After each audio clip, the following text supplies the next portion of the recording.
Live from Fargo and serving you on TV, online, and on the go. This is Valley News Live at 10. Well, we started around the building and it looked like we were on our way to the door until we came around the corner and there were zigzagging lines like Disney World. Hundreds of voters waited in long lines today, all to voice their presidential preference in today's Democratic presidential caucus. Take a look. This was outside the AFL-CIO building in North Fargo. One viewer called us to say parking was completely unavailable around the entire block of the building. The new so-called firehouse caucuses operate much more like an ordinary election. You can cast your ballot and be on your way. The easier method of voting was certainly boosting interest in Fargo. Polls only closed 2 hours ago, and right now all those paper ballots are being counted. Here's a look at the early results coming in, with about 1,500 people having voted. Bernie Sanders is leading with 40%. Followed by Joe Biden with 26%. Be sure to check back for complete results on our VNL News app or valleynewslive.com. The very latest on proposed housing development in Horace. The city previously tabled the proposal of a home development off of Memory Lane after residents expressed concerns. Valley News Team's Katie Opperly joins us in studio to explain the next steps for the city. Katie? Andrea, it was a packed house at tonight's Planning and Zoning Commission meeting. People even lining the walls of the room as they waited to hear what the city leaders would say about the future of a neighborhood west of Horace. Developers brought a new proposal for the open land off of Memory Lane after the original proposal at the end of February struck a chord for many residents. People expressed worries that the plan had a large number of smaller lots. Neighbors also say they're concerned with the lack of roads because as of right now, there would only be 2 ways in or out. We feel that, putting a neighborhood that has higher density homes and, different use homes such as duplex and townhomes would really kind of put a wedge between 2 strong neighborhoods.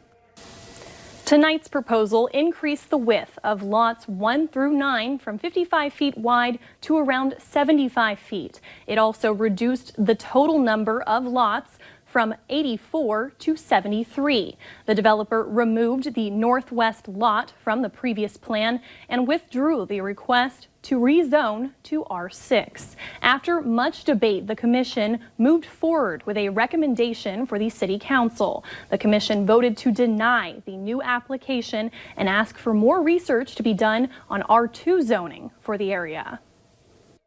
I think they heard some of our requests today.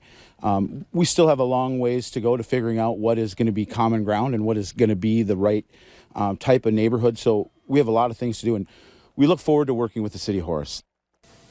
Only a recommendation was decided upon tonight. It will go to the City Council for a ruling. Andrea? All right. Thank you, Katie. The next public hearing is expected to be in April, but a date has not yet been set.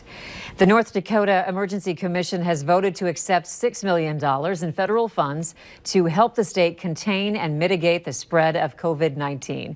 The money is coming from the CDC following last week's emergency bill signed by President Donald Trump.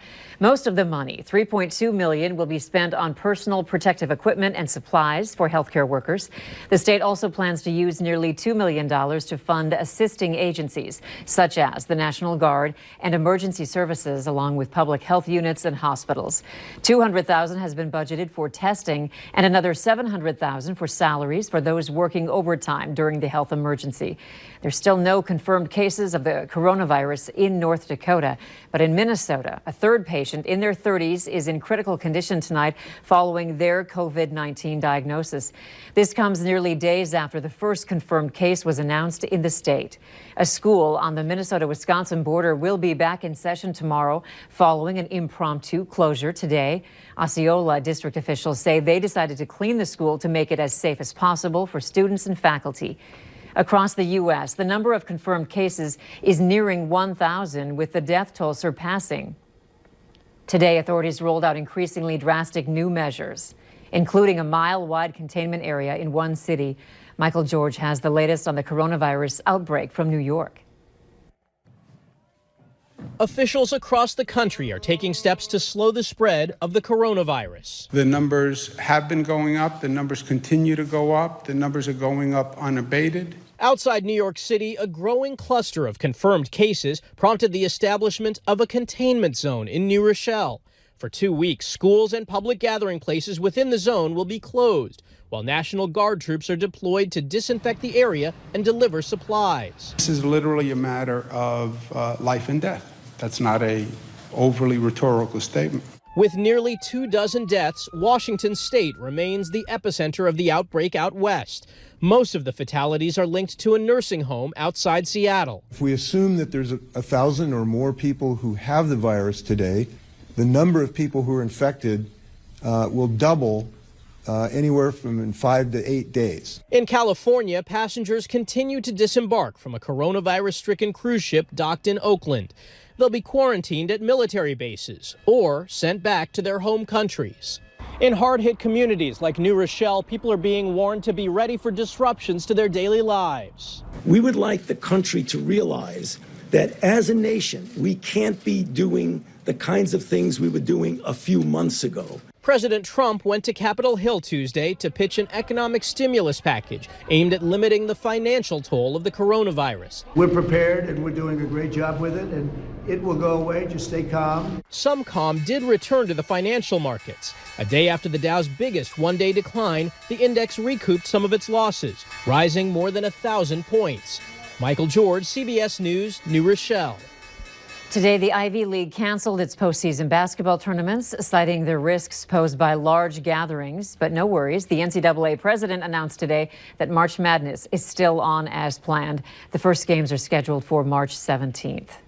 The Ramsey County Medical Examiner has identified the 2 people killed in an officer-involved shooting over the weekend in Bacchus, Minnesota. The victim found inside the home is 72-year-old Maynard Anderson, and the armed man who approached deputies and was fatally shot by them is 57-year-old Keith Hawks. Both men are from Bacchus and both died from multiple gunshot wounds. Someone called 911 Sunday saying a neighbor with a gun was inside their house. Deputies found Keith Hawks outside and ordered him to stop. He did not and was fatally shot. Then they discovered Anderson in the home, who had apparently been shot by Hawks. 2 deputies are on administrative leave. North Dakota's state superintendent has been officially charged with driving under the influence. According to court documents, 55-year-old Kirsten Baszler was charged in Burleigh County Court for DUI of 0.8% or greater. Troopers say Baszler refused blood and breath tests. She'll be back in court in about 2 weeks. 36-year-old Jesse Garcia Jr. has been formally charged by Minnesota prosecutors after he violently strangled the mother of his child in an alleged attempt to kill her. According to court documents, officers were called to the 700 block of Woodland Avenue in Crookston on February 8th on a report of a domestic disturbance. Officers say they arrived to find the victim, who said Garcia Jr. held her down, punched her face, and choked her multiple times until she passed out. The victim also said Garcia Jr. hid her phone and threatened to kill her. Garcia Jr. is charged with attempted murder, assault by strangulation, and threats of violence. He's already on supervised probation for prior offenses, including domestic assault by strangulation and failure to appear, which is a felony, those from September of 2019.